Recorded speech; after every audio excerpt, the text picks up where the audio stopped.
with was Milton Cook out of Waynesville. Now, anybody around here knows where Waynesville is, the antiques capital of the world, but it's also a great farm area. And Milton grows beautiful organic vegetables and eggs. And right now he is my sole supplier of tomatoes. Occasionally I get some eggs from him if I'm lucky to make lemon curd with. But his salsa ingredients are phenomenal.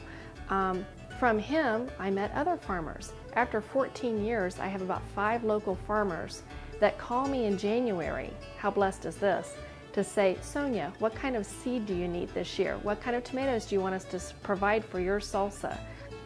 What kind of peppers, onions, jalapenos, banana peppers? What do you want in your salsa this year? What do you want in your piccalilli? What do you want in your zucchini?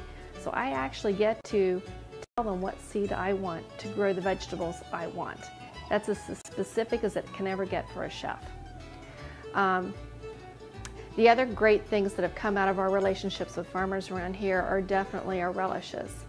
Zucchini relish, everybody knows zucchini grows like wildfire, and the farmers around here cannot find enough outlets for it until they found me. And we employ a few women in the summer, and all we do is chop zucchini all day long. Zucchini, onions, bell peppers, red peppers, banana peppers, whatever we can find from our local farmers. Now, one farmer is as close as Ralph Sparks right down the street, and my kids love him because they can drive their golf cart down there and pick up the produce. And that's a huge thing in our family, to drive on the road before you're 16. The other farmers that I use have given me blackberries in the area, raspberries, limited cherries, lots of peaches, tons of apples. We've never had an apple that wasn't grown in Lebanon. The best apples that we use out of Lebanon are definitely Melrose apples. That's the state of Ohio apple.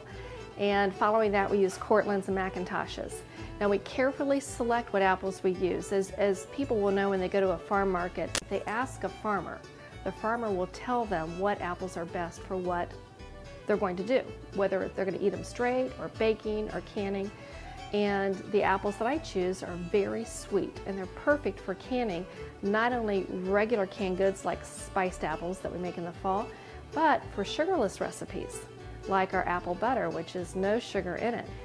Say a farmer in California is going to grow a strawberry. He has to plan when he purchases that seed, what's he going to do with that strawberry? Is he going to sell it locally? Is he going to put it in a little green box and ship it to Ohio? Is he going to freeze it? Well, the ones that are shipped to Ohio are picked green, and that's why they're white and tart in the center.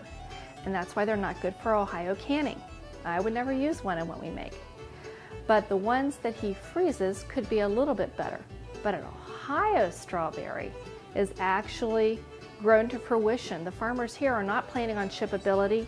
They're not planning on shelf life. They're planning on the sweetest strawberry. That's why Ohio berries are red all the way through, and they're so delicious, and people go crazy at the market for them when they first come in. Of course, they have to get behind me. We froze 3,500 pounds of strawberries last year. The Department of Agriculture is really important to us because we're licensed through them, first of all, and it's great. The Department of Ag in Ohio is so consistent and thorough in the way that they investigate canneries and make sure that our food product is safe around here. I've got a great relationship with my inspector. As a matter of fact, just last month I got to go speak to a group of inspectors, about 70 of them from southwestern Ohio, and talk to them about canning practices in small businesses. And even one of them came to me afterwards and said, can we have our entire staff come and take canning classes from you? And it's because it's hard to inspect if you don't know how to can.